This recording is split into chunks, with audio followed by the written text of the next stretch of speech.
Right. Good evening, good morning. Instagram, YouTube, Twitter. I have Q&A session. Want to help you guys with some stuff that will help you to grow your business, improve your life, share what's working for me. Had some beautiful workout in the morning. Starting day was a workout now. It is amazing to start the day with a workout. Staying hydrated, super important for entrepreneurs. Our body, how they say, like 70% water, 80% water. So you want to put some fresh water in there.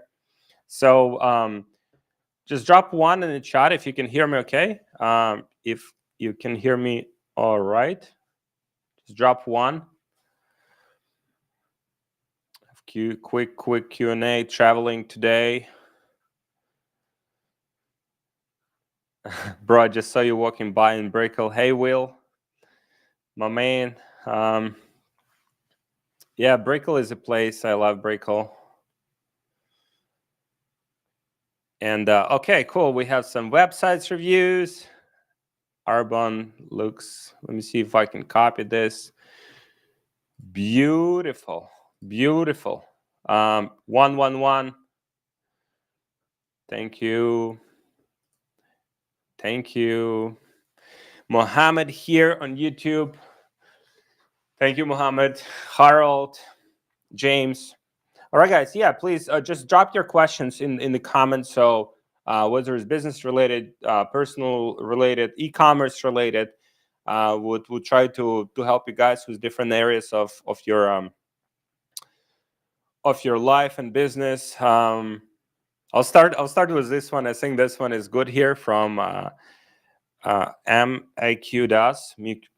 Khan. Bro, I'm new in e-commerce. Everyone's talking about dropshipping. Is that? Yeah, it's a good one. Everyone's talking dropshipping. Is that? I think about dropshipping as just like the business model. If you think about like any physical product, that you buy, right? You go on Amazon and buy something, or you go on any other website and you're buying something. So all of those products can be sold with either drop shipping model, right? So where you don't have any inventory whatsoever, or it can be sold from your inventory, from your garage, from everywhere else. And so drop shipping is that in my perspective as a business model. As a business model, it's thriving. It's a beautiful model. Big retailers like Wayfair in the United States, Carrefour, which is a big retail chain in Europe. Many, if you just Google, in the Google search, hey, is this brand or is this kind of retail chain using drop shipping model? And what you will find is that many of them are actually using drop shipping model, because it's a great model where you don't have to host your inventory, but at the same time, there's a bad drop shipping, right? So that is a good drop shipping, where you basically drop shipping good quality products, and you basically selling them on your website. You're collecting the money up front, and only after you got the money, you fulfilling that product directly from your supplier or manufacturer. But the bad drop shipping is where you have a website with 300 different products, right, in different categories. You're selling beauty products, you're selling fashion products, you're selling health-related products, you're selling pet products, you're selling baby products. You have you're all over the place, and you're trying to drop ship those products with 30-day shipping times from China because you're trying to cut costs. That is a bad drop shipping, and I believe that model is pretty much that. I only know few people that are doing that model on a good scale, and those people are only making it work because of their business model, or because they have subscription on the back end, or because they just have such a good infrastructure they have built years ago. And so that is the only way that I see that model works. On the other side of things, you can do lean e-commerce brand business model, which pretty much we've been doing for years, and we help our clients with, which is you validate the product with dropshipping model. You start dropshipping products, and then once you have sales, once you have profit coming in, you're buying the inventory, you're improving the customer experience for your products, and now you have like a solid brand with good experience, branded packaging, good shipping times, and that's a model that I would go with. But drop shipping is not that. It's it's just the ways. There's different ways of drop shipping. It's like, are cars that, like, because there's like electric cars, like, is it that, like, no. It's just like different types of cars that you can buy. You can buy gasoline cars, you can buy diesel cars, you can buy electric cars, and all of them are still functioning. So that's how I see it. Thank you so much for your question, Muktas. And we have some website reviews. I won't be able to share my screen. I think it will look like weird because the window is so small here. But I'll look at the websites and I'll see how I can help. How would you start with $500? So the way I would start with $500 is I would do everything like obviously very bootstrapped. I would do TikTok organic. By the way, just like DM me TikTok on Instagram. I'll send you some tutorials, some things that can help you get started with that. You can be TikTok Shop affiliate as well, which is also pretty much just like putting in the work. Like you don't have to invest a lot of capital, and you can build the skills and then reinvest, that capital that you accumulated and the skills into building your own brand. That's what I would do. $500 is a good starting point. Shopify has a trial like for like 30 days or so for $1. Like all of the apps, for the most part, they have free trial. And so you can get started with $500, no problem. It just, you need to be resourceful, right? Like obviously you can't do like Facebook ads if you only have like $500 to your name. Like it will be, too risky. So I wouldn't do that, but I would definitely start organically, and there's a good chance that you'll be able to make it work. Mohammed, my man, you're always asking so good questions. Thank you so much. Alex, how we come up with different angles for a product? I actually did a video. Like if you can check up my YouTube channel, like the last video, I literally break down like ChatGPT prompts, like live, like creating different angles for the product, literally like live. Like it's on my YouTube channel. Please check out that video, Mohammed. It will give you a lot of perspective. But in the essence, it's like using Amazon reviews, because Amazon has a lot of data for different kind of products. So let's say you want to sell, I don't know, whatever, like some gadgets, right? So most likely the gadgets like that are already being sold on Amazon. And there's a lot of data and a lot of reviews already existing on Amazon. So what you need to do is just export all of those reviews, put them in ChatGPT, and let ChatGPT give you the main angles for those products. And so that is that's what I would do, and that's what we do, and that's working very well. You can also go on forums. There's a bunch of different forums, like Google Discussions, I think, is a plugin.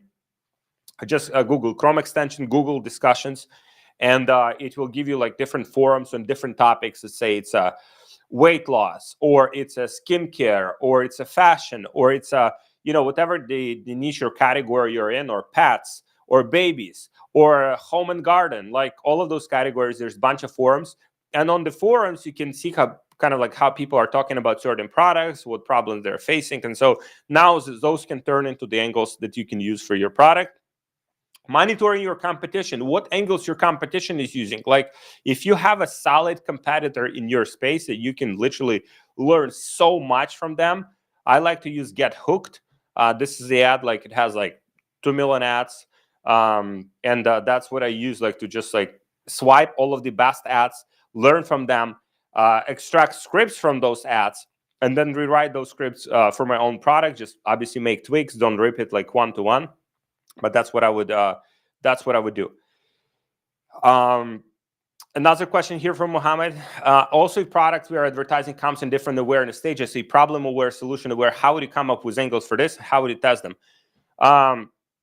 That's a good question. Like I would just try to get, let's say, 5 angles to start with.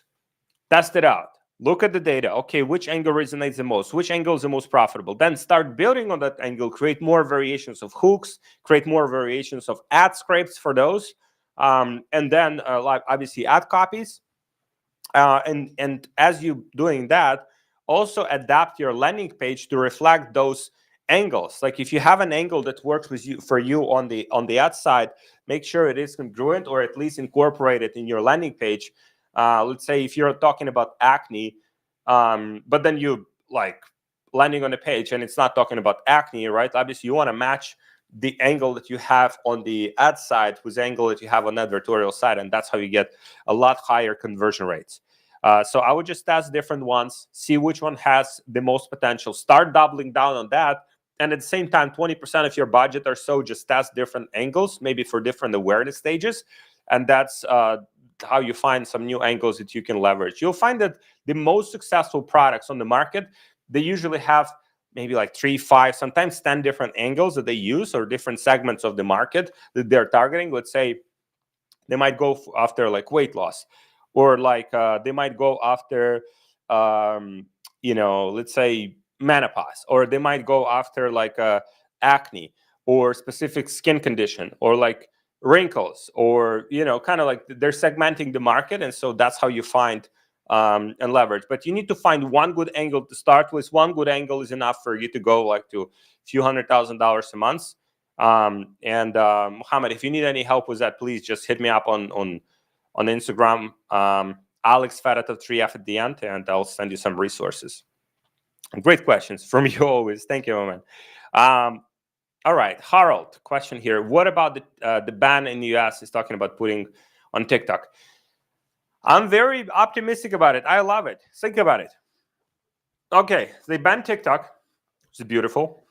Or don't ban. I mean, they need to sell it to US entity, and then US entity, obviously with all of the user base, would still need to operate the company. It's a great company. It's a great algorithm. It's a great platform. So what will happen? It's either that company takes over and they'll still operate it as nothing happened, or let's say even if they ban TikTok, if tomorrow TikTok doesn't exist anymore, like you have all of the people, you have all of the like eyeballs.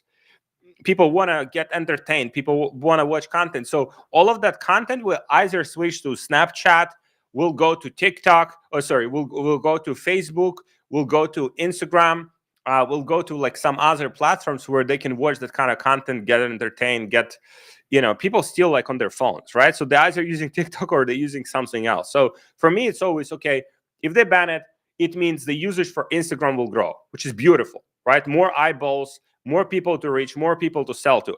Or it will go to YouTube, right? YouTube Shorts, like different format. Okay, let's figure out the advertising for that part. So it will just create like that market will not go anywhere. Those eyeballs might just shift to a different platform. And if that will happen, we just have to figure out how to sell on that platform. And that's beautiful thing, because there's so many eyeballs, like billions of eyeballs that we can target, we can sell to. So that is that's what I would do. So what's your advice from Svetoslav Panteleev? I can read. What's your advice for people who want to start closing brand?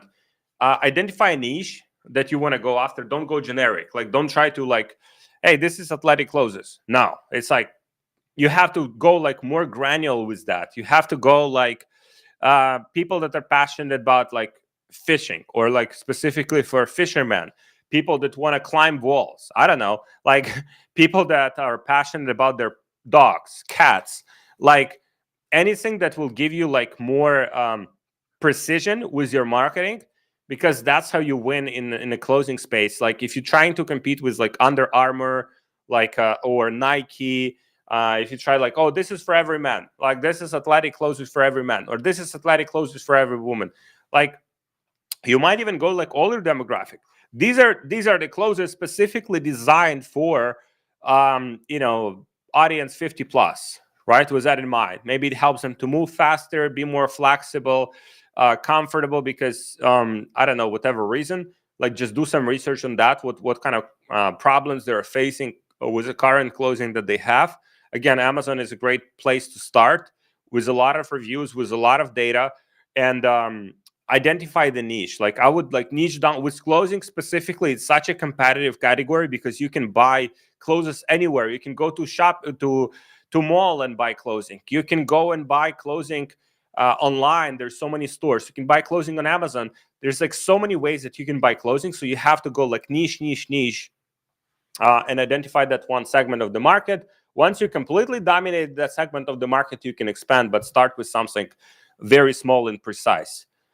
So James here. How does 3PL help you in your business in your current situation? Would you have your own warehouse or open your own 3PL or even diversify on Amazon? Yeah, diversification on Amazon makes a lot of sense. That's what we're currently working on. 100%. Diversification Amazon just out of the questions. Like, you need to be on Amazon. If you're doing well on Shopify with funnels, whatever, like with your business, you need to be on Amazon, because 20-30% of the customers will only buy from Amazon. And so that's what I would do. How does 3PL helps with faster shipping times? You have less holds with PayPal, you have less holds with Stripe. Like, it's just like good business, like with faster shipping times. Own warehouse, like, no, like, it would require some coordination. You would still need to hire those people, still need to manage those people. People get sick, and it's just kind of like another area of the business to manage. I wouldn't open my own 3PL at this point of time. Like, that's not something I'm interested in. I like to market, I like to sell products, and just work with competent people that operate in good 3PLs. One thing about 3PL is just negotiate like very hard with them. That's what we have learned like recently. Like, just negotiate very hard. Put one 3PL against another. Okay, I got a quote for these products and for these volumes from this 3PL. And let's say your 3PL is more expensive. Can you match these prices? Or if not, we would have to switch, right? So use one 3PL against another, use one vendor against another, especially if you can compare them very, kind of like if it's like apples to apples, the same product, the same weight, the same volume, and get quotes from multiple of them. Don't just like, oh, I want to work with this 3PL. I made that mistake in the past. Like, I want to work with this 3PL.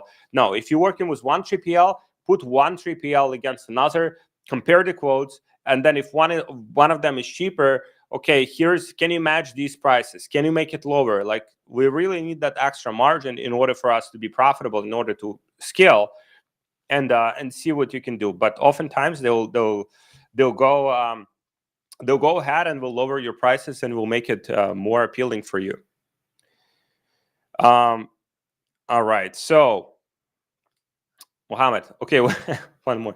The amount of value you provide here is insane. Thank you, my man. I got another question. It's regarding to creatives for advertorials. Since advertorial is long form, do we also create creative in VSL style? You can test different formats. Sometimes you can do just like images directly to the advertorial because it's a long format, as you said. But I would recommend to use some VSLs too, to educate customers more, to make them want your product more. So I would test these different formats. Different products would perform differently. I would test images, AI images. Like, there's Midjourney and other platforms that allow you to create like insane AI images. So you don't even have to hire creators, but you can also hire creators. So there's many different things that you can do. I would just test different formats, see what data tells you, and then double down on that format. And then 10-20% of your budget always allocate to testing new formats. Okay, maybe you test like short animations, or maybe you test like image ads. Maybe you test different, and there's so many ways to, even like with image ads, there's 50 different ways you can do image ads. So I would just be constantly on top of what my top competition is doing, not even in my niche, but also in other niche, and get some inspiration from there, test it out, see what works, double down on that. 10-20% of budget, just always test new stuff. So do you offer consultation calls? If so, what's your I don't offer them, but would be like $5,000 per hour. I mean, that's what my time currently worth. So if that makes sense, I don't know, reach out. But I don't even like focus on that. So if that's what you're interested in, unfortunately. But have you run any VSLs offers? Yes, we run VSLs. How did you source authority figure? Just reach out, email. Just email. You never know who would respond. Like, I mean, a lot of these practitioners, a lot of these doctors, a lot of these kind of people that have their own practices in your niche, like veterinarians, like you have dermatologists, you have doctors. I mean, a lot of them are not making a lot of money with their practices. They might be making like, I don't know, 80, 100K a year, so they would use an opportunity to make some extra money. And for a few $1,000s, you can have many of them to be interested in promoting, especially if you have a good product. Send them the product. Hey, how do you like it? Would you be able to promote it? Would you be open to promoting it? And that's how we'd start that conversation. Create a list of, let's say, top dermatologists in New York, top dermatologists in North Carolina, top dermatologists in London, top dermatologists in Paris, and then reach out to all of those people and see, whether they would be interested in working with you. Man, I mean, you guys have some amazing questions. Woo! Can you please repeat what you said about dealing with Shopify bans? Wi-Fi lagged. Shopify bans. I don't know if I mentioned anything about Shopify bans. In general, Shopify bans you when you have high risk. Like Shopify, Stripe, PayPal, they don't like high risk. And dropshipping, let's say when you're shipping from China with 15, 20, 30-day shipping times is a risky business model in their eyes. And so what you want to do kind of to deal with that is make some money, start working with 3PL, ship your products faster. That's it. And make sure that the product quality that you have is decent.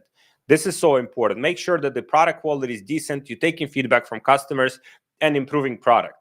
Let's say your product has bad battery, or battery doesn't work properly, or maybe during shipping, your product gets damaged. So people are pissed and people are filing disputes or refunds and stuff like that. So now just coordinate with that, maybe improve the packaging, improve the branding, maybe pack your product in some bubble wrap or something so it doesn't get damaged during transit, put product in a box, but find a way around. Three most common things is shipping time, if you can improve it.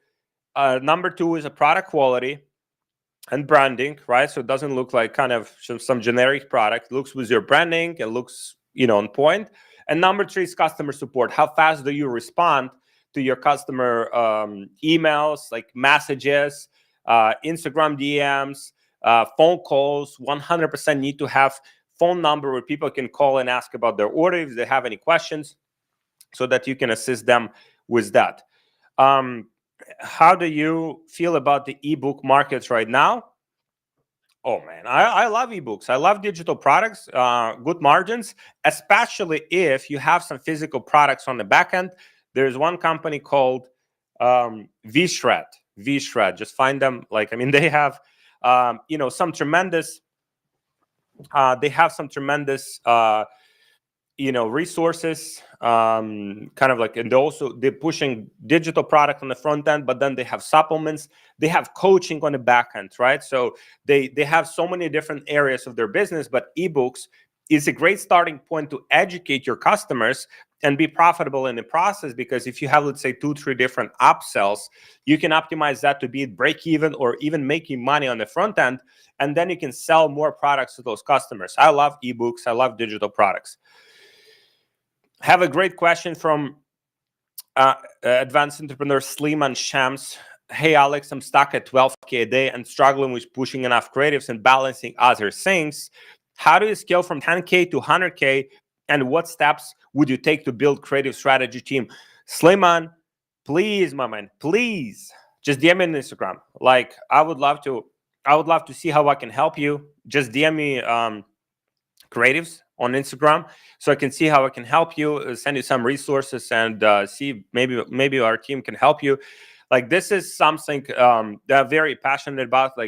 Creative teams, it's there's certain stages. We even have a whole breakdown of different creative team structures that you would need to have. Video editors, creative strategist, and then creative coordinator. 3 main moving parts. And then obviously the media buyer who would actually manage the ads. At the beginning, it all can be one person, right? But as your business grows, then you need to hire, number one, more video editors. Number two, you need to hire creative strategists who would actually produce the scripts for those video editors to edit. Let's say you have a script. On top of that script, you put a B-roll, or you send that script to your content creator, so they record hey, I'm so happy about this product, blah, blah, blah, blah, kind of the whole script. You're putting some B-roll to make it more exciting. And so now you just need to put people in place to coordinate different parts of that process, so you can kind of pump out more volume. Sliman, please, just DM me on Instagram. I would love to help you with this, help you get to like 30, 50, 100K a day, because you already have great momentum. And we'll send you some resources as well, like so you can do it on your own, if you need to. So thank you, Sleeman. I'm just getting started, just creating my Shopify store. I'm struggling, haven't made any money yet. Would you be able to look my Shopify store, give me feedback? Thank you. Anna, please, yes, please drop your website here. I'll give you some feedback in here. And I know some of you guys have dropped your websites in here as well. So please just drop those in the comments so that I can help you out. How do you know how? Wow, I mean, you guys have so phenomenal questions. I mean, like I don't even know which one to cover. Let me see if I can review some of these websites. We had Martin de Boer with urbanlooks.nl from Netherlands. Mame. Netherlands has some of the best entrepreneurs on planet Earth, especially in e-commerce space. You guys are super sharp. So I love Dutch people. So all right, so you have you have few products here. I see Brush Body, urbanlooks.nl. Some of the, I mean, you have some good products in here. Literally, I mean, the website is decent. The website is decent. The only thing that I would test here, you can obviously try driving traffic directly to this product page. I see here like product page. I have the clean brush open for me here. Sorry guys, I'm not sharing my screen because it will look super weird. And so I want to make sure it's I don't screw up the how it shows.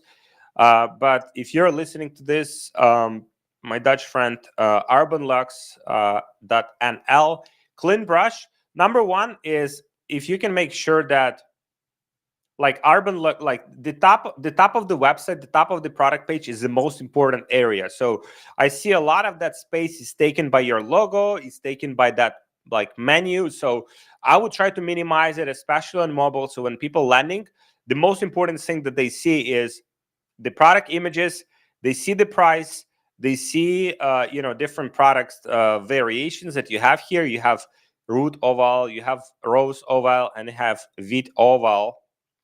The only problem here with these images that I can see clear, which is color, I guess, is that you don't have, when I'm clicking on rose oval, it doesn't change the images. You want to make sure that the images are changed so I can specifically see which product I'm looking at and how it will look when I buy it, right? So images are super important. Also, there is no images of the person like with the product, no UGC content. There's only some GIFs here of the person actually using the product. Now, this can work, especially in lower competition markets like Netherlands.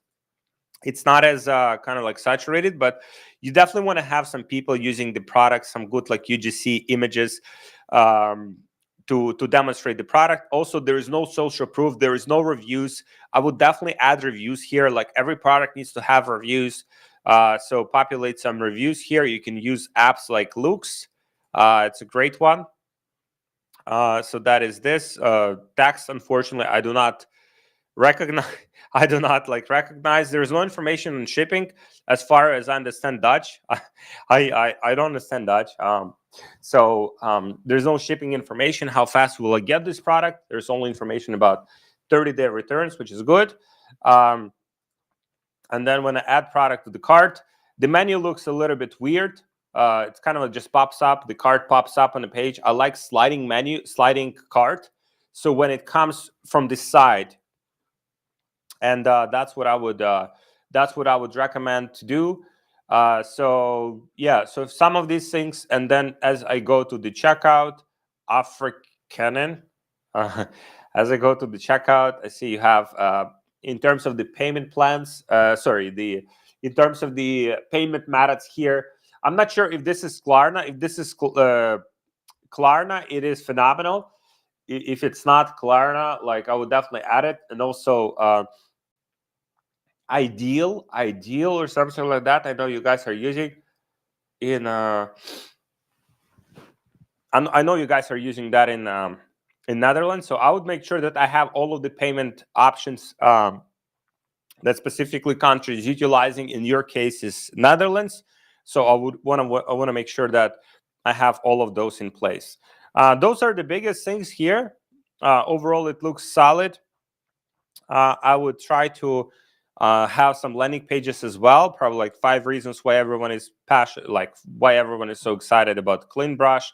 5 ways Clean Brush is changing like women's like beauty routine or hair routine, stuff like that. So that's what I would start with. I don't know if you could hear that. I hope you could hear that. And yeah, another one here. Oh man, you guys are phenomenal. The questions are so awesome. Main thing store. Let me see here. Thing store. Okay, yeah. So this is example of the general store. Ideally, I would want to kind of like niche it down. I see you have baby care and you have baby toys. You have some baby nose cleaner. Okay, so but then also you have some pet travel. So the store is kind of like has different categories, which is not bad, but ideally I would keep it more niche. So after you test these products, identify one niche that you want to double down on, whether it's pets or whether it's kids. It seems like you're trying to cover both, which is not bad, right? I would just try to keep it more focused. Ideally, baby toys. Price points are very low. I don't know how you'd make money with this. Price points are very low. Your prices need to be higher because if you want to source your products, ship your products, I'm not sure if you'll be making money on this. Yeah, the price points are super low. The price points are super low. LCD writing board, $11. 8.5 inches is also $11, $11.99. You need to calculate your gross margins and make sure that you are at least 3x your gross margin. So if product with the shipping costs you like $10, you want to be selling it for at least $30. A product with shipping costs you $20, you want to be selling it for at least $60, right? 50, 60, but that you have enough margin to actually advertise and get customers. Profit margins here are a bit low. In terms of this store, like in general, it's not bad. Yeah, I would first address those things. Would make sure that my cost profit margins are decent. Baby inflatable water play mat. I mean, some of these things are a little bit. I mean, if you're selling anything for kids, you need to have like a lot of disclaimers. Hey, use it like safely, or kind of like all of the disclaimers, like, hey, kids can turn it around and choke, and kind of like all of these things to make sure it's safe for the kids. Like anything for the kids, you want to make sure it's safe, right? And give all of those disclaimers. So yeah, kids is very sensitive category. Deus, sir, will there be a recording of this live? I believe we will have the recording. I believe my team will put together a recording. And so yeah, Deus, thank you, my man, for commenting. How much you can copy other companies' image ads? You can like just copy the structure. Okay, so they have the title here, or they have specific kind of like the outline of the ad. By the way, I have some templates for the image ads that I can share with you. Dominic, please DM me on Instagram so I can send those over. You don't want to copy like exact like colors, or you don't want to copy exactly copy, right? Just change the wording a little bit, right? Don't use the same people that they use on their ads, because they can DMCA you. Just create UGC AI creators, like try that, or get some of your own content creators. When you're working with content creators, you can tell them, okay, I'll ship you the product, and you can make like I don't know, 10, 20 different variations of images with the product. Let's say I'm holding the product, and like one photo here, one photo in different environment, one photo in the bathroom, one photo in the kitchen, one photo is outside, right? One photo in the bath. Like there's so many different variations of the image ads that you can test. And I would copy the structure, like in general. Okay, they have the banner here, they have the title here, they have the image of the person here, but then the rest, obviously, you have to be your own content. All right. So I have another great question here. I'm struggling to start a retail lifestyle brand. I want to dropship products with e-commerce. I have trademarks in place. It's good that you have trademarks in place. Now it would come down to probably the same piece of advice that I would recommend to the previous gentleman. It's just niche down. Like, what is your niche? Kind of like how you can niche down. Again, maybe like swimmers or fishing professionals, people who are passionate about fishing, people who are passionate about I don't know, hunting maybe, right? Like, and just like niche down on the particular niche if you can. That's how I see, like, when it comes to the lifestyle brands, you have to go like first niche down on a specific audience, like yoga, right? There's this brand called Alo, right? ALO. And so initially that brand started with like yoga, right? Like it was even called like Alo Yoga, I believe. And so they completely dominated that niche, right? Yoga professionals, they would put their products in yoga studios. They would have yoga studio professionals promote their products. So they completely dominated it. And now they're expanding. So only after they dominated that specific niche, they can expand, right? That's what I would recommend. So any brand, like even like Tesla, right? When Tesla was first introduced, it was like a very expensive car for a very specific segment of people that want high performance electric car. It was expensive, I think $250,000 or so. And only after they kind of like got some good traction on that, they introduced cheaper models, they introduced products for a wider market, because that will usually be more competitive. You'll have to compete with bigger brands. But if you niche down first, focus on a specific segment of the audience, people that are passionate about, specific like topic, so a specific kind of like affinity, then you have a lot more traction, a lot less competition. I mean, copy from the US, Europe, will have different color products and content, etc., but the structure is the same. Yes, exactly. Yeah, but yes, exactly, Dominic. That's exactly what I would do. Nick is asking, are you doing TikTok Shop? Yes, we're doing TikTok Shop. It's not the main channel for us right now, but it shows good promise.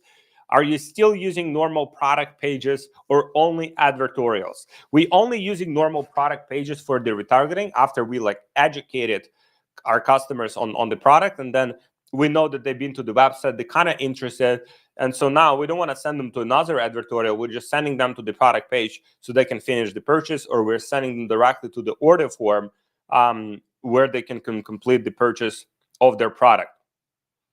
What an amazing what an amazing Turkish nose. This is a good one. It's not Turkish nose, it's a nose broken from many street fights. Can we see the nose from this side again? Jess, you have a good sense of humor. God bless you. Do you think that the best way to learn how to make big numbers with Ecom is to buy mentorship and coaching just like yours or similar?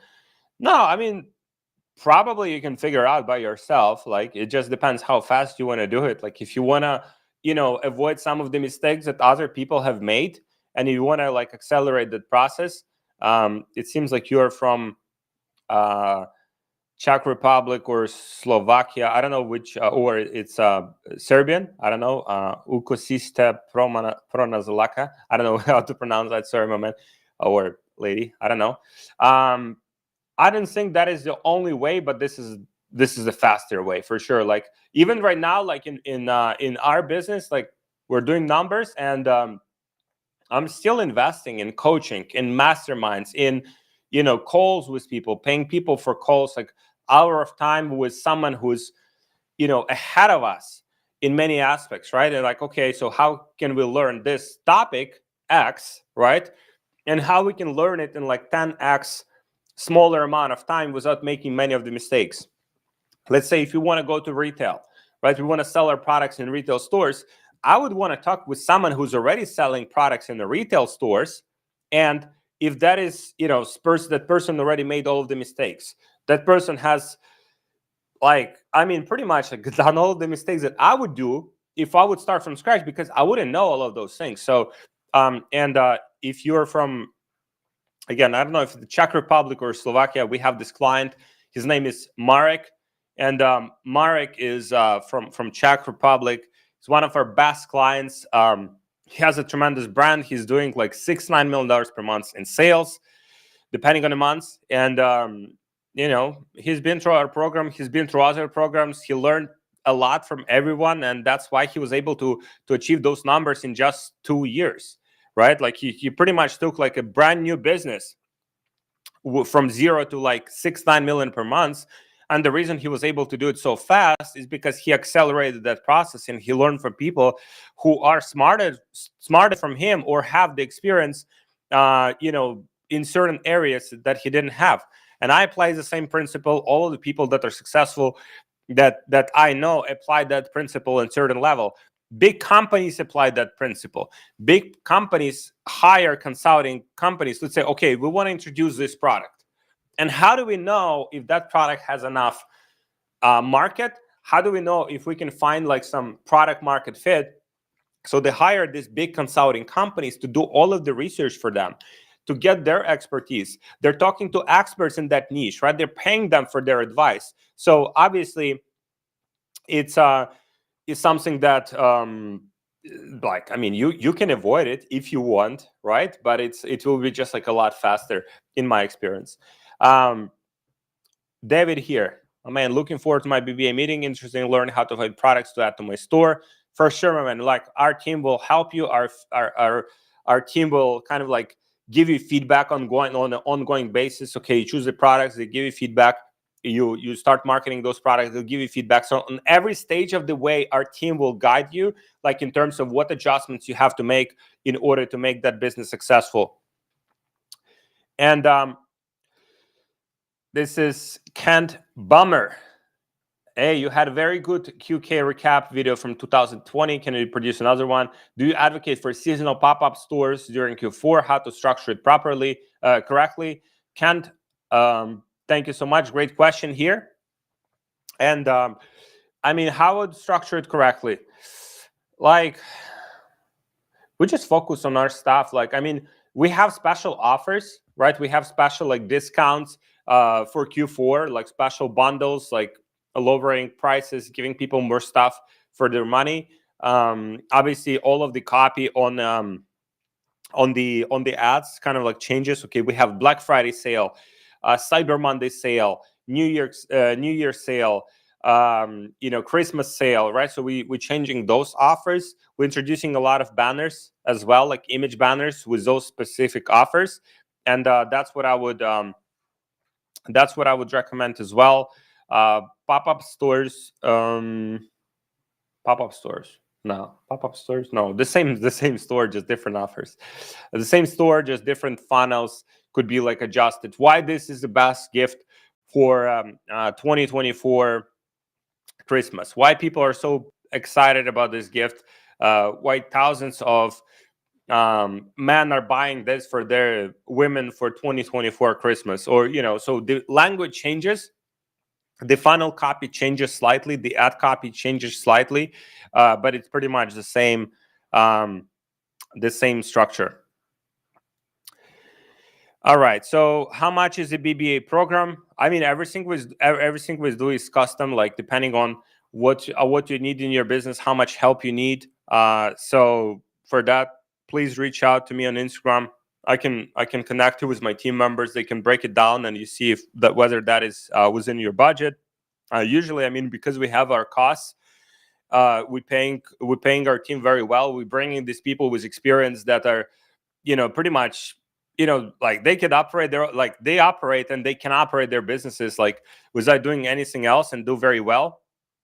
We have our cost of running business. Like that's why, we have to charge accordingly. So please reach out on Instagram and, we'll break it down for you and you'll see if that makes sense for you. Review Scientology. As a beginner, should someone start with a general or one product store? My personal preference is like one product store or one like niche store. I like to focus on a niche, and specifically I like beauty and health. Like these are like two of my favorite niches. But let's say pet niche is amazing niche. Baby niche is also great niche. Also with a kind of like smaller market size because there's only so many babies. In every country, there's a lot more pets, I think, than their babies. So I personally like to stick with a particular niche and then introduce one product, see if it works. If it works, start introducing other products. But also, with that being said, I like to call my stores and my brands like very generic names so that I don't attach myself to a particular category. I wouldn't call my store like bestposturecorrector.com, right? I wouldn't call my store that name because now it limits me to a very specific category. I would find a generic name like Tesla. Okay, Tesla. What is Tesla? I mean, you can sell any product with that brand name, right? Or Apple. What is Apple? Apple, super generic, right? Like, so you want to call your brands very generic names. And one hack that I have for that is, that's my favorite. Go to Germany, go to Italy, go to Switzerland, go to Norway, find the name of the specific like village or city, right? That has like, I don't know, Nor, like, I don't know, it's called like Levante. Like, I don't know, I'm just making this up, but this could be the name of your brand and you can sell any products with that brand name. So you don't attach yourself to a specific category. I don't like to call my names like bestdeals.com, right? It sounds like a kind of like some very cheap stuff, right? Bestdeals.com, or I like to call it more kind of exotic names, and that is and that is my brand. Oh man, like so that's what I prefer to do. Can you name 3-4 brands that you've helped your clients build from scratch? Man, I mean, I would love to, but yeah, I like to protect my clients' privacy, like, and they ask specifically not to disclose it. So if you're in our program, like, I mean, you would know like what brands people are running, and you would know I mean, you connect with people, they share it on calls, that are more private. But that's what I would recommend. Like if you need that, like if that will even help you in any capacity, like all of the information on the you can find any information on any brand just by searching up the person name, what companies they have registered in their name, and you can find. So what is it? What is the name? Yeah, that's exactly what I mentioned. Like I don't like to disclose it. If you're in our program, you'll see it. If you DM me, I can share. I can share some with you that have agreed for me to share it. But that's what I would. That's what I would do. All right. Mohammed, another question. After finding winner creative after a lot of testing, how do you new testing from the winner one? Yeah, so let's say you find a winner creative. Now create a video ad, create 10, 15, 20 different hooks. That would be like first like 3-5 seconds of the video. And the same core of the video would maintain, but you'd have different hooks for that exact same video, right? So now you just created a lot more variations. And also because you have like a winning script or winning like video, now you can rewrite it in different words. Now you can have different creators say similar things or quite similar things, right? So now you can start building on that angle and just create more variations, because what Facebook likes more than anything is variation. When you have your let's say image ads, carousels, when you have your image ads, carousels, videos, like when you have variations of content and also different videos, right? That's what Facebook likes. And that's what I would recommend. Can I get information before joining the program? Evgeny, yes. Please DM. Where to DM? Please DM me on Instagram. It's Alex Faratov, 3F at the end. It should be below this video as well if you're watching it on YouTube. I have an idea how to convert this idea into an actual business. That is a good one, Arun. I have an idea how to convert this idea into an actual business. Validate it. One of the biggest mistakes that I have made myself, and I have seen like so many people are making, that you have an idea and you're like, okay, I like this idea, I like this product, and you ask your mom, you ask your dad, you ask your friends, oh, do you like this? Oh, yeah, I like it. Yeah, for sure. Like, and you tell them, yeah, I want to start this business, this product. And of course, they'll tell you they like it, right? But whether people like it or whether people are actually willing to pay money for this idea are two different things. So idea is only validated when someone pays you money for that idea or for that product. And so what I would do is I would just build the landing page. I would build a website. I would put the product there. I would make a photos of their website. I would put some ads together if you have some capital to run ads. And I would drive traffic to that page, and I would see whether people are buying. And if they're not buying, I would figure out why. Maybe your website needs some little tweaks, or maybe your ads need some tweaks. I would make those tweaks. I would make sure it is selling first before investing more capital into that idea. Many of the ideas, they might sound great on surface, or you might think that they're phenomenal ideas, but they're not actually the ones that will make you money or the people willing to pay for. And so I would validate it first. Let's say you get sales, and let's say people buying the product. Now you don't have a product, right? So that's a problem. That's not a problem. That's a good problem to have. What you can do is just say to people that paid you money is, hey, I'm sorry, like we don't have this product. It's sold out, or it's, we're waiting for a new batch of inventory.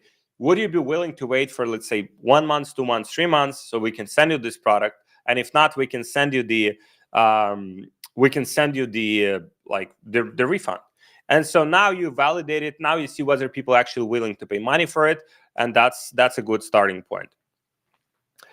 It seems like you asked this for so I just explained how to do it for the physical product. For service-based business, how to validate it. Service-based business, I think, depending on which market you're servicing, let's say if it's related to e-commerce, marketing, like advertising, I think Twitter is a phenomenal platform. What I would do on Twitter is like, I would start posting, number one, I'll post some valuable content on whatever area of expertise is, or maybe it's LinkedIn for you. So I would identify where that market is, and I would start, making some content for that market that could be valuable for them in some way. And then let's say you post 4 or 5 posts, and then, hey, I'm looking for like 5 people that would be interested in X, Y, and Z, right? And if they're interested, they can DM you. You can get on a call with them, and you can see whether they'll be willing to pay money for that idea. And so again, people, like, in order to validate the idea, you need to get the money. Like, if people just say, like it, I love it, it's so great, like, it's not enough. Like, you need to get the money. That's the only validation that, like, if you remember, like, a few years ago, Elon Musk introduced the Cybertruck, right? So Cybertruck was introduced, I think, year 2019 or 2020, something like that. And when he introduced it, he's like, okay, do you like it? Yeah, put a deposit, $100, $200. And then he validated whether people actually wanted it by seeing how many people place a deposit. Car didn't exist at that point, right? He was like, yeah, it will take a few years to put together that car. It took like 5 years.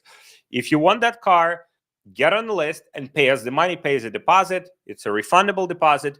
And that's what he did. I mean, he's not stupid, right? So that's what I would do. I would just replicate what he did. If you have a service business, again, money predicates everything. If people pay you money for something, it has value. If people don't pay you money for something, then probably they don't see value in it. And you have to adjust the offer or how you're offering it. Please let me know if that makes sense. I think I answered this one before. How much is BBA program? Please DM me on Instagram. I don't know how to read this. I'm sorry. Like this is I don't know which language it is either. So please just DM me on Instagram. And again, everything we do is custom, and we can break it down. We can see, whether that is something like within your budget. You can talk to our team. We can identify how we can help you, and that's that would be the best way. My Instagram is Alex Fedotov, 3F at the end, 3F at the end, Alex Fedotov. Um, and if you're watching this on YouTube, please, there should be like in the description, there should be my Instagram. Please DM me there. Thank you, Arun. Elon Musk strategy was a great example. Thank you, sir. All right. So, what would be a realistic budget to run ads for a beginner? What would be a realistic budget? I would allocate at least like few $1,000s, like, because there will be a learning curve, especially if you're starting out. If you're low on budget, you can start with organic strategies, posting on TikTok about your product. We have a member of our community, Paul Freeman. He just like does it fully organically, and that's something that you can do as well. Like he did, like probably like $200,000 last year, but $100,000 in profit just posting organically. He didn't do any ads at all, right? And so if you're low on budget, I would do that. If you are on if you have some budget and you want to accelerate the process, you want to use paid ads, I would say at least like probably like $2,000-3,000. That's what I would have allocated for this. Can you force product market fit with great marketing? I always seen your products launch in saturated niches, but they're still successful. Yes, the key here is a saturated niche. So the validation has already happened for a specific pain, right? People have a pain, people buying products from other people, but then you just introduce a product with a different marketing, better marketing, and you do very well. Again, Elon Musk example, right? It's like, saturated market, cars. Who doesn't have a car? Who doesn't need a car? Like everyone needs a car. So many car manufacturers. He comes in with a unique marketing angle, like electric car. He does great personal branding, and he sells a lot of those, right? So that's a great approach. Obviously, Mahat, very good question here. You just have to like really get good with the copy. Really get good with like understanding your market. Go through Amazon reviews. Go through the like Amazon reviews, forums, like see what angles you can introduce for the product. Rewrite some of the scripts from your successful competitors. That always works like very well. So just like obviously don't copy it like one-to-one. You don't want to do that, but model it for yourself and make some tweaks. Very good question. Gabe, the engineer. What's your advice for people working 9 to 5 and doing ecom on the side? Any advice for quitting before your income is replaced by ecom? So, Gabe, I think it is predicated on how many risks you can take. Let's say you live with your parents, right? And your overhead is pretty much covered. So you don't have to pay for food. You don't have to pay for other expenses. So the risk level that you have is pretty low, right? So, okay, if your business doesn't work out, you don't have any income, at least your basic expenses are covered. Your family can still, give you the food, right? And like cover the basic expenses. Or if you have, let's say, I call it war chest. War chest, let's say you're working 9 to 5, you're making, I don't know, $3,000 a month, $5,000 a month, but you're only spending half of it, right? So now you accumulated like 20, 30, $50,000 in capital, in money in the war chest. They call it war chest. That, let's say, if even if you don't work, you can still cover your expenses for like a year. So now you can take a lot more risk with your business, right? You can go all in, quit the job, right? And start getting, working full time on your business, get it off the ground. However, if you have a family, if you have if you have a family, if you have, some people that are dependent on you, obviously the risk tolerance would be a lot lower.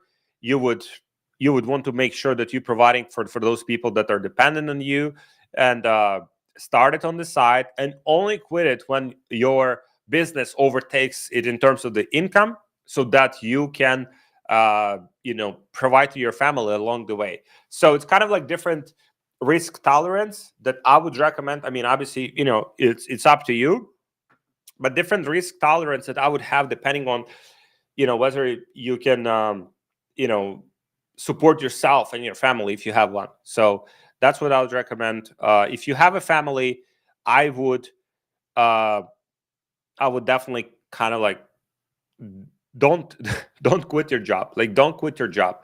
Like, try to get the business off the ground, allocate more time, stay late if necessary, work at night, like start early or work later, get the business off the ground, get it to the momentum that you need, and then you can quit it once the income from e-commerce overcomes what you're making from your 9 to 5. Please let me know if that makes sense. Mahat, sir, I found the Ecom product but with high MOQ. How can I validate it without placing an order for MOQ? Can product be drop shipped since it needs to be customized? Put a landing page, make some ads, get some sample for your product, make some ads with it, validate it, and only after it's validated, you see people are paying money to you for this product. After that, you can place that MOQ. But I would definitely validate. People need to pay you money in order for you to see whether that product is actually something that they see value in. Maybe because it's customized and super fancy, maybe people don't even like understand why it's why they need it, right? So I would just put it to the market, landing pages, put some ads together, start selling it, get some money, get some validation, and if it's validated, you have more confidence to place that order for your MOQ, for your inventory, without taking a lot of risk. That's my approach. Alternative way is, just like, place MOQ and then figure out later, right? If you have a lot of capital allocated to your business and you can take those risks, feel free. But what I'm recommending is kind of like lower risk way. Please, Mahat, let me know if that makes sense. Man, I mean, these questions are so phenomenal. You guys are so awesome. What is the minimum ROI ROAS recommended to keep a healthy profit margin? That depends on your product. Like, if you're selling clothing, I know a lot of clothing brands, because they have higher costs, especially if the products are more expensive. You need to buy products, or maybe they're heavier to ship, so you cannot ship them from China. You have to ship them from local 3PL. So now you have to pay for the 3PLs. Now your shipping price is also more expensive because the product is heavier. I mean, for our products that we are selling, we're aiming 1.3, 1.4. If it goes above like 1.5, I'm not comfortable selling those products, because I would need to perform so well on the advertising side in order to make the product profitable. And I want to be like, let's say 1.5, 1.6, 1.7x ROAS and still be profitable 20%. That's my personal preference. I like to have I like to have good gross margins. That's my personal preference. And that's like, if you think about it, like all of the successful brands, they have high margins. Like all of the clothing brands that you buy, like Louis Vuitton, like, I mean, probably their cost of the product itself is like 10% of what they're selling it for. If they're selling shoes for $1,000, there's no way that those shoes cost them 50 or like more than $50 or $100 to make. There's no way. Like, there's no way. And so now they have 90% gross margin. So if they were running ads, they can run those ads at like 1.2 ROAS and be profitable. Like, they're not running ads. They have more like influencer marketing and different kind of advertising. But you have to make sure that you're selling those products with high gross margins. Please let me know if that makes sense. If you need more explanation, more elaboration, this. Thanks. Do you mean offer the product on pre-order? Obviously, customers would wait 4 months for the product to be produced and sent to them. You would not get your Facebook ad account banned for this. But I mean, if people are not willing to wait, like if the product is so unique, right? then probably like they would wait, right? If that's something so exciting. If you think about all of the Kickstarter campaigns, right? Product is unique and people are waiting, no problem. And obviously some of those products never get shipped. And that is something, like another conversation. But what I recommend, Mahat, is just like not say that this is pre-order. I would just sell it as you have the product, and then if people don't want to wait, just refund them. And if they want to wait, it's a great sign, because like now they're probably very excited about the product. But be very transparent about whether you can actually ship that product, and you actually need to collect the money. Like, collection of the money is predication of that the product is actually something people want. If you don't collect the money in some way, shape, or form, it means people are not seeing value in it. And that's what I would do. Dynamation. What is, you think, the most important thing when switching from drop shipping to brand? Like, literally, like yesterday, I think I posted on my Instagram like the whole guide. Please just DM me brand on Instagram, and I have this whole, like, I think it's like 15 pages or so. Like, it's so extensive tutorial on all of the moving parts: packaging, shipping times, customers, like all of the moving parts that you need to transition from drop shipping to a brand. Because if you think about it, like, I mean, I ordered, I don't know if you see, like, this humongous, I cannot show you.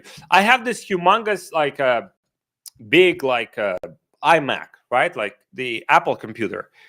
And when I ordered this computer, it was not shipped to me from the United States. It was shipped to me from China. I literally had the China kind of, labels on them and everything. And so now, is it drop shipping or it's a brand, right? So it's like, but it came in a nice packaging. The product itself is good, right? So now, like, I'm pretty happy with it. And so drop shipping and brand, the distinction is very kind of blurry sometimes, right? Obviously, you want to move your store to a brand where you have custom branded packaging, you have good customer support, and you have good shipping times. These are three most important elements. And you can refine some of those, and you can ship good quality products from China with nice branding, with nice packaging, and you can still do very well with it. And as long as the product quality is good. So again, please just DM me brand on Instagram, everyone, so that I can send you this whole guide. So if you have dropshipping business, you have some products that have been validated, now you just want to transition to a brand, have better customer experience, and build something meaningful, please just DM me brand on Instagram so that I can send you that resource and see how I can help. Okay, Kate Childs. Okay. Personally, I have not started my Shopify store as of yet. I believe I need one-on-one coach to help me. Yeah, I mean, having some quick, like, feedback loops definitely is very helpful. You can probably figure it out by yourself just by watching YouTube tutorials and testing different stuff and applying. But yeah, Kate, if you need any help, if we can send you some resources, help you in any way, please just DM me on Instagram. It's Alex Fedotov, 3F at the end. Should be in the description of this video on YouTube, so that we can see how we can help you with some resources. Thank you for commenting, Kate. All right. What was your process of getting a visa to the United States with your Ecom brand, Mahat? I personally got an investor visa. I think there's many different ways. You can also be extraordinary talent. That's another great visa you can get. It's just Google extraordinary talent. So let's say you have a business in the United States that's successful, and you want to move to the United States. You can position this as a case of you're successful, bright entrepreneur, and you need to be in the United States to actually operate and grow this business. And if you work with good lawyers, with good, like, law firms, they'll help you to put the case together, and those visas are probably the best. It's called extraordinary talent visa. I believe that's the name. So just Google it, get some information, book conversations with some lawyers, and see what it takes to do it. You can also do investor's visa. There's different types of those. The investments for those ranges from like $100,000 to like $1,000,000. So depending on which path you want to take, how much capital you have, how much capital you're willing to spend to be in the United States, there's different options to make it happen. And I'll cover this one, and then I'm sorry, guys, I would have to drop off because I have some work to do. So, do we need to have social media following in order to increase credibility when selling? How to go about it when starting out? Start small. Start small. Just have an Instagram page. Post, 5-10 pieces of content, maybe some images of your product, some content creator images. Post something, maybe some educational content on your Facebook page. Also post 10, 20 posts so that it looks like it's a real company. Fill out the information about your company, where it's based, maybe some customer support information so people can reach out if they need to, if they need some help. And that's about it. Just start with that. Start small. Don't wait until it's perfect, or you have enough information or enough content for 200 posts on your Instagram page. Just get it started and then build as it goes, right? So that's what I would recommend. And SM, I love your content. I'm always watching your interviews with your students. Thank you so much. Yeah, I love chatting with our students, our people. It's tremendous pleasure for me, and also just seeing different perspectives, how people with different backgrounds get to success. It's very fulfilling. Thank you so much, SM. All of them are my YouTube channel. So if you go to the live section, we have so many interviews. Literally every week, I'm talking with someone from our students, asking about their experience, asking about how they got to the numbers that they're hitting, and just learning from as much of them as possible. And I think those could be very valuable for you. Thank you so much, Roderick. Thank you so much for great questions that you asked. Mahat, take care, my friend. Thank you so much. What is the fastest results you've seen regarding time frame and student has found success? Few weeks. I have seen people just moving very fast. And, I think speed is very important, because the faster you can get something to the market, the faster you can see whether it's working or not. If you watch even I don't know, Mark Zuckerberg, right? Facebook, the platform, we're literally streaming right now, Instagram is part of Facebook. It started as an ugly page that he coded himself. Facebook,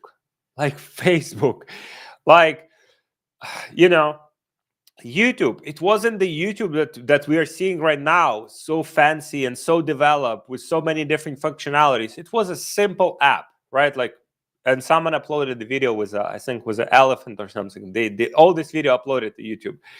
So it's something that I think, as long as you don't overthink it, put something to the market, obviously put some work in, put it to the market. It either works or not.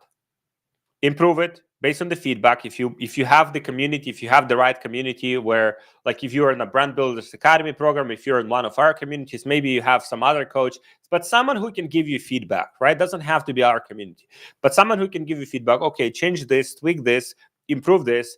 And so now you have the feedback loop. Now you put it to the market, works a little bit better. Now you put in again, okay, works a little bit better. Get a feedback again, make some tweaks, works a little bit better. And that's how you improve. That's how everything was created. Everything in this world, everything that we see right now, all of these amazing products, before we saw Apple iPhone 15, there was Apple iPhone number 1. And it wasn't as fancy. The technology wasn't that good. The camera wasn't that good. It wasn't as fast. All of those things were so much worse. But they, evolve over time. They take feedback from customers. They make it a little bit better. They take feedback from customers. They make it a little bit better. And so that's, if you, the first computers, Apple computers, they were these humongous boxes, humongous. you would be laughing at those, right? Like, it's like, who would pay money for this? But people paid, and that's what I would recommend. Just get something to the market, get started. You'll learn a lot. And if you're in business for a few years, like let's say if you started the business like 3-5 years ago, like now you would know so much more. Like you'd be operating on such a high level because you would accumulate all of that experience. So my main piece of advice is get started, get something to the market. If you want to be an entrepreneur, the definition of entrepreneur, they're taking financial risks and time risks to make something happen and to make a lot of money. That's the definition of entrepreneur. So if you're an entrepreneur watching this, that's my top piece of advice. And if you need any help on that journey, and if you want to accelerate that journey, we have some resources to help you. Please DM me on Instagram. I know I didn't cover many questions from Instagram. I appreciate you guys commenting. I have I'll make sure next time I prioritize Instagram. And so if you need help with that, please just DM me on Instagram. Let's connect. And I'll share some resources with you. My Instagram is Alex Faratov 3F at the end. And if you need help with launching your business or scaling your business, maybe you're already doing some numbers, then just DM me already, and I'll see how I can help you. I'll see how I can help you, how my team can help you, and we'll see how we can collaborate together to make some magic happen. So thank you so much for watching. I love you, and I'll see you, I guess, next week. And you guys take care. Have a tremendous rest of your week. I think this week I'll go live a few more times to provide value, to answer some questions, and to help you guys even more. So you take care. You have a tremendous time with your business, your families, and have a good one. So bye-bye.